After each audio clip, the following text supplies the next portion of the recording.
Malabas talaga, ignorante ka sa batas. Kasi una, ikaw ang Senate President, you must know, alam mo yung batas. Dahil isa kang mambabatas.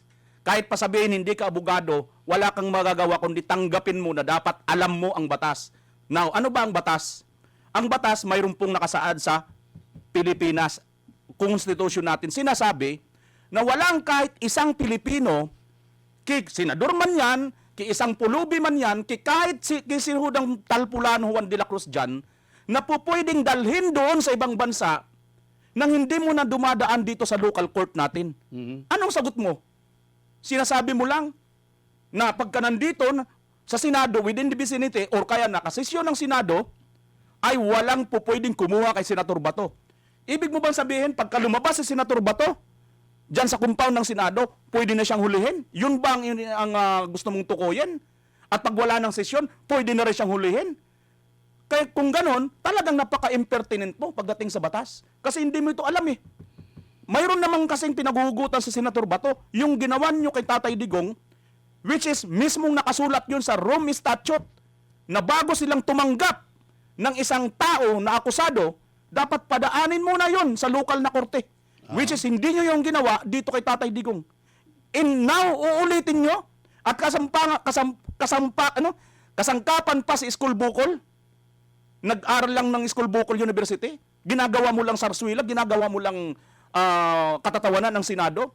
Kaya dapat ibalik mo dyan yung isang abogado, katulad ni Senator Chis Escudero. Hindi ikaw ang karapat-dapat mamuno ng Senado, Tito Soto. Wala kang alam sa batas. Dapat pangalagaan mo.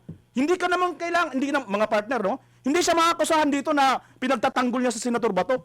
Ipagtanggol mo lang ang ating konstitusyon na anong nakasulat doon. Walang sino mang Pilipino ang pupwedeng dalhin sa ibang bansa hanggat hindi dumadaan sa korte. And this time, pwede mo rin sabihin, dapat dumaan muna yan sa Senado.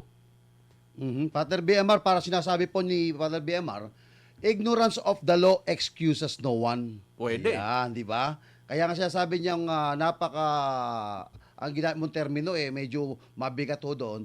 Tama naman nasabi mo, Father BMR. Ang kinakailangan na dapat nakakaintindi sa batas talaga. Partner BMR, sabi kasi ni partner BMR na si Tito Soto daw nag-aral sa School Bukol University. Wala pong eskwelahan na School Bukol University ha. Parang ano lang yan ni BMR kasi baka sabihin nila. Baka hanapin. Ito partner, linawin natin sa lahat ng mga nanonood. Si Vicente Tito Soto III, senador, ay nag-aral po siya sa Kolehiyo de San Juan de Letran sa Maynila. Pero hindi po niya natapos yung kanyang pag-aaral dahil nag-focus po siya sa pag-artista. Ibig sabihin, hindi siya degree holder. Kaya yung sinabi ni partner Bimal, School Bukol University, baka ito nga ho yun, bumukol dahil hindi siya nakapagtapos ng pag-aaral, pero ngayon, Senate President ng Pilipinas. Speaking of Senate President at Senado, ato kapapasok din humalita mga kababayan, hindi magpapalit ng liderato. Kumpiyansa si Senator Erwin Tulfo na hindi magpapalit ng liderato sa gitna ng posibilidad na makaakyat dito ang articles of impeachment laban kay Vice President Sara Duterte. Naniniwala rin daw siyang buo ang suporta ng mayorya kay Senate President Tito Soto. Siguro dapat unahin natin, huwag nating unahin ang ating sarili, ang ating mga partido. Yung interest ng mga yan, dapat ay interest ng tao muna sa ad ni senador. Yan po ay galing po sa News 5. Kapapasok lang hong balita mga partner kasi may umuugong-ugong yata mga kabayan, di umano, na parang dapat, tama yung sabi nyo, ang dapat humawak sa dyan walang iba kung hindi po si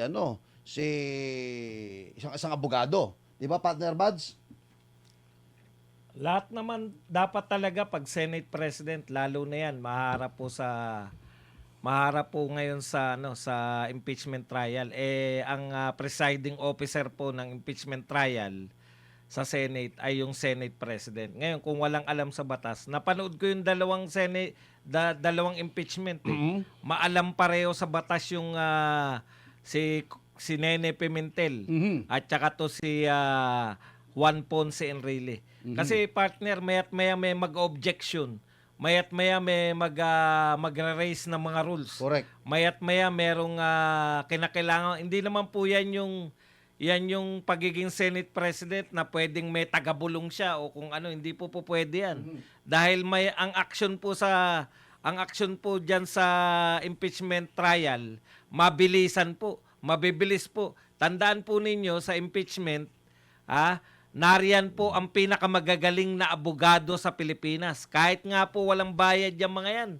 Pwede sila mag-volunteer kasi pag napasama ka po sa impeachment, talagang kayo po ang pinakamahuhusay. Kaya makikita po natin dyan, yung lahat po ng magagaling na abogado.